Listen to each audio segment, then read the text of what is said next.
Buongiorno a tutti amici di mattoscacco.com e ben ritrovati in questo nuovo video. Oggi ci andiamo a vedere un'altra partita spettacolare. Oddio, in realtà di spettacolare e mega sacrifici ci sarà qualcosa di interessante a un certo punto, ma nulla di trascendentale. Ma io ritengo profondamente che le partite più spettacolari sono quelle più semplici, perché nella semplicità noi riusciamo a vedere come un piano di gioco viene portato diciamo a termine dopo una serie di mosse, quindi la profondità e la visione di gioco che hanno i gran maestri è una cosa che assolutamente mi affascina tantissimo. Al lato dei bianchi abbiamo Tomaszewski, col nero non fatelo pronunciare, troverete a lato i loro nomi e andiamo a vedere com'è andata questa partita. Stiamo parlando dei top, comunque hanno punteggi e non molto interessanti, e il bianco apre con C4. Sapete come si chiama questa apertura? Si chiama apertura inglese, che può poi rientrare in 12.000 aperture, gambetto di donna, reti, attacco Stonewall, attacco Stonewall, attacco Est India. Ce ne sono 400.000. Bisogna vedere come risponde il nero. Il nero risponde con C6. C6 probabilmente perché il nero vuole spingere D5 e cercare di prendere subito il centro con un sorretto dal pedone. Cavallo F3, D5, la partita va proprio così. D4, potremmo essere in un gambetto di donna, una variante slava o semislava. Cavallo F6, cavallo C3. Beh, siamo rientrati in effetti, ma qui ora il nero non gioca E6, come probabilmente ci potremmo aspettare, ma gioca D per C4. L'idea del nero è quello di catturare, quindi accettare il gambetto di donna. Quasi mai lo si vede accettato, ma in questo caso il nero ha accettato il gambetto di donna per giocare B5 e tenersi così il suo pedoncino in più di vantaggio, e ovviamente prendendosi sempre più spazio sulla ala di donna. Una delle mosse preferite, che è quella che viene giocata in partita, è A4.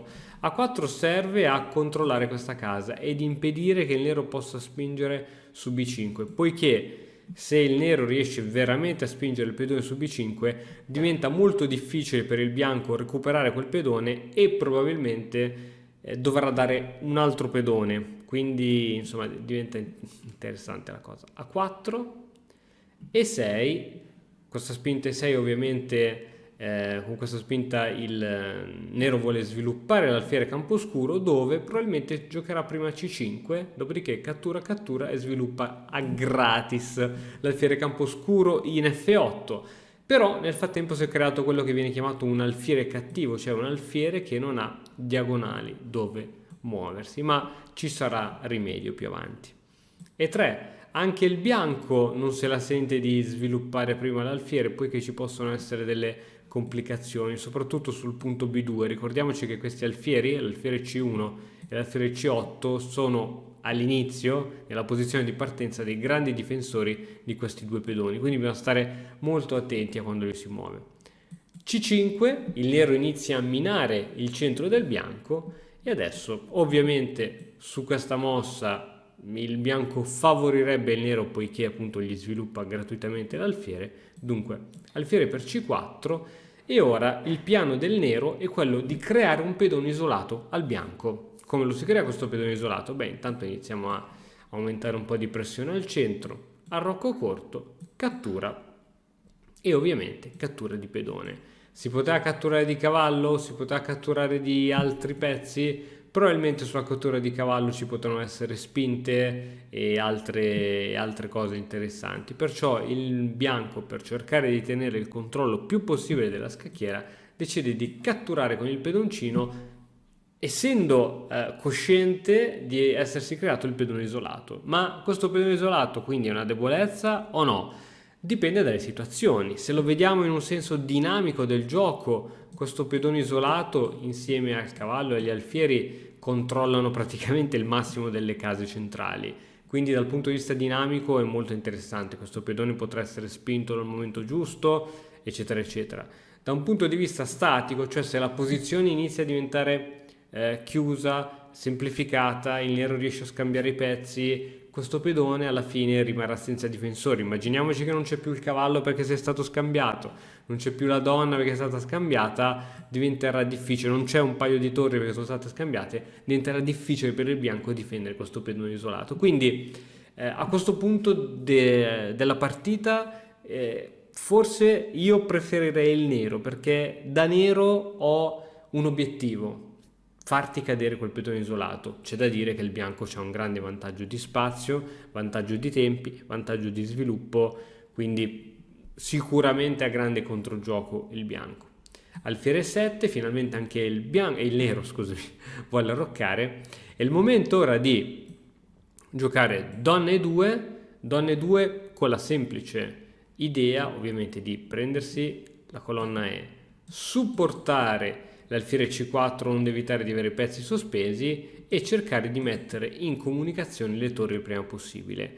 Chi è il guastafeste che non fa mettere in comunicazione le torri? L'alfiere C1, quindi prossimamente il bianco svilupperà questo alfiere. Arrocco corto e adesso prima torre di 1, la torre va a fare due ruoli, sia a supportare il pedone isolato che a creare quello che si chiama un attacco a ragi X sulla donna. Gli attacchi a ragi X sono importantissimi ragazzi perché è come se fossero degli attacchi veri e propri. Se intendi migliorare la comprensione del tuo gioco, allora vienici a trovare all'interno dell'Accademia di Matto Scacco. Cavallo B4, il cavallo si prende questo buco che è rimasto dopo la spinta in A4. Vedete che ogni spinta di pedone lascia sempre dei buchi dietro di sé e accanto a sé. Il nero ne approfitta per prendersi questo buco dove potrà ricollocare in futuro anche il cavallo su D5 e la casa D5 è una casa importantissima. Ricordiamoci che la casa di fronte al pedone isolato deve diventare una casa di occupazione per l'avversario, soprattutto con i pezzi leggeri, soprattutto con il cavallo. Alfiere G5, finalmente si è sviluppato anche questo alfiere, le torri sono finalmente in comunicazione e adesso mossa spontanea come H6 e adesso ci sono due possibilità per il bianco. O ritiro questo alfiere e nel caso devo capire dove, o mi catturo il cavallo. Però alcuni libri dicono che l'alfiere vale di più del cavallo, quindi perché devo dare subito alfiere così di là? Altra cosa molto importante, è più importante questo alfiere camposcuro o questo alfiere campochiaro? Qualcuno potrà pensare dicendo, l'alfiere camposcuro si trova sullo stesso colore del pedone isolato e ha un compito difensivo molto importante. In realtà la cosa che devi tenere in considerazione è che quando si ha un pedone isolato, l'alfiere più importante è quello di colore opposto del pedone isolato, quindi se il pedone isolato è bianco, scusami, se il pedone isolato è su casa scura, l'alfiere più importante è quello su casa chiara. Quindi il nero è anche disposto a dare questo alfiere. E perché dà questo alfiere? Perché dopo alfiere per, finalmente questa casa è nelle mani del bianco. Mentre prima, quando c'era il cavalluccio, il cavallo controllava questa casa. Chiaro, alla fine dei conti era sempre controllata dal bianco che controllava questa casa due volte, ma il bianco non poteva impedire il cambio, mentre dopo questa, cavallo E4, questa diventa un'ottima posizione per questo cavallo che è praticamente inattaccabile. Ok, potrà essere attaccato fra tante mosse, supponiamo in futuro che il nero riesca a fare F5 oppure B6, alfiere B7, si riuscirà ad attaccare questo cavallo, ma ci vogliono parecchie mosse. B6, infatti, il nero cerca di aprire finalmente una diagonale a questo alfiere cattivo.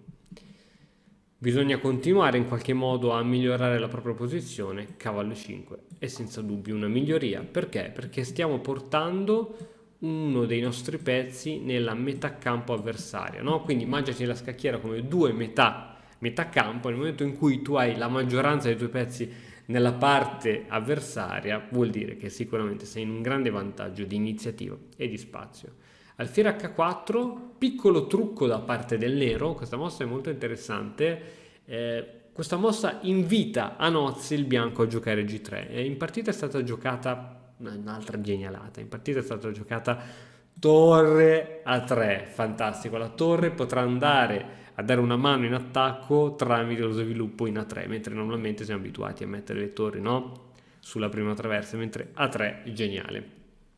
Ma se qui il bianco avesse giocato G3, una mossa che sembra veramente essere normale, anzi guadagna un tempo perché poi deve ritrarre l'alfiere, in realtà si indebolisce la diagonale evidenziata in verde. Quindi è importantissimo cercare di tenere chiusa la diagonale dell'alfiere, perché altrimenti diventerà veramente fortissimo, o come dice il gran maestro Andrea Stella, diventerà un mostro. Torre a 3. Su torre a 3 il nero continua in modo, diciamo, coerente i suoi piani, alfiere B7, e adesso questa torre bisogna metterla nel punto giusto. Dove la metteresti questa torre? Su F3, su G3 o su H3? La risposta esatta è ovviamente su H3. Perché? Perché su F3 ci sono i famosi attacchi a raggi X. Ok, quella torre non è immediatamente attaccata, ma è fastidiosa perché ci dobbiamo mettere sotto attacchi a raggi X, quindi torre in H3 è la mossa corretta. E adesso alfiere D5. Il piano del nero è quello di cambiare i pezzi, poiché è convinto che scambiando i pezzi riuscirà, se non altro, a ottenere almeno la parità da questa situazione, anche perché una delle strategie, come dicevamo, che si può utilizzare contro il pedone isolato è quello di cercare di cambiare i pezzi. A questo punto il bianco gioca cavallo C3, mossa tranquilla, i pezzi vengono cambiati, donna C4 con attacco sul cavallo. Bisogna spostare o difendere questo cavallo, alfiere 7 per difendere il cavallo. Vediamo come continua la posizione. Adesso è il turno del bianco. Si capisce che qui il bianco ha una posizione migliore, ha un'iniziativa, ha un potenziale attacco sull'ala di re, quindi donna E2 con l'idea di andare G4 e poi possono seguire colpi tattici. Torre C8, il nero cerca di mobilitare tutte le sue forze, donna G4. Il colpo tattico classico è quello di sacrificare, anche se non è un sacrificio perché il pedone in G7 è inchiodato, la torre su H6 per iniziare a guadagnare un pedoncino. Qualcuno che all'inizio mi dice: ma addirittura bisogna combattere per un pedone? Certamente sì, perché uno dei vantaggi più importanti a scacchi è quello che viene chiamato il vantaggio di materiale. Chiaro che lo scopo del gioco è dare scacco matto, ma in una situazione di completa parità io preferisco avere un pedone in più che un pedone in meno, questo è importantissimo. A questo punto, per togliersi da questo giochino ci sono varie possibilità. C'è re H7. Un'altra mossa molto impegnativa che avrebbe permesso al nero di tenere la posizione era F5.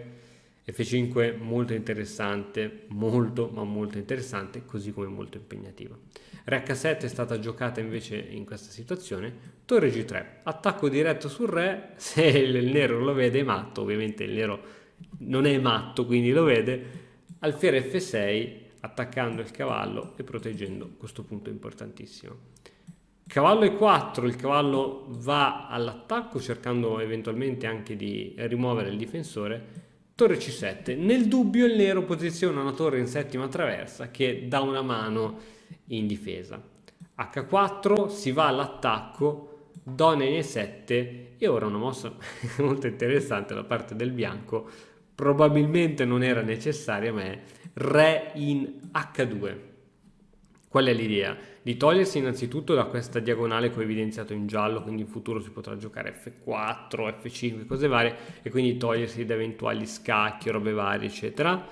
Ma soprattutto c'è un piccolo trucchetto, cioè io ti lascio questo pedone in presa che ovviamente non me lo puoi catturare, altrimenti ti becchi lo scacco matto. Quindi, vabbè. Cavallo in D5, il cavallo sta benissimo qui e a questo punto cavallo per F6, donna per F6, la donna deve dare una mano sempre in difesa e adesso torre in D va in D3. Anche l'altra torre inizia a dare una mano in attacco, guarda come sono molto più attivi i pezzi del bianco rispetto a quelli del nero. Cavallo in E7, il cavallo vuole dare una mano in difesa, probabilmente andrà in F5, torre in G va in F3, cavallo in F5 difende la donna parandosi e ora però c'è veramente l'attacco su questo pedone, quindi G3. Ok, siamo arrivati in questa situazione dove il computer la valuta all'incirca pari, nonostante si capisce che il bianco abbia delle possibilità in più. Re G8 e a questo punto donna F4. L'idea è quella di attaccare a raggi X, vedi ancora una volta come questi attacchi a raggi X sono importanti. Attacco a raggi X sulla donna in F6 e attacco a raggi X su questa torre in C7. torre in D8 e ora attenzione, ti lascio 10 secondi per cercare di trovare la bellissima mossa che ora sfoggerà il bianco.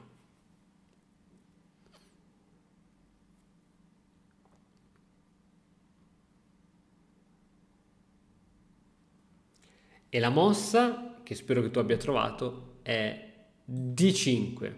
D5 ha l'idea di togliere un difensore sul cavallo in modo tale che si possa andare avanti di un pezzo. È idea molto importante, ci sono anche vari attacchi di scoperta e si può creare anche un pedone passato volendo. Torre C2, errore gravissimo, ancora una volta ti chiedo, ti do altri 10 secondi, questa volta questa mossa è ancora più spettacolare, cerca il colpo tattico da parte del bianco.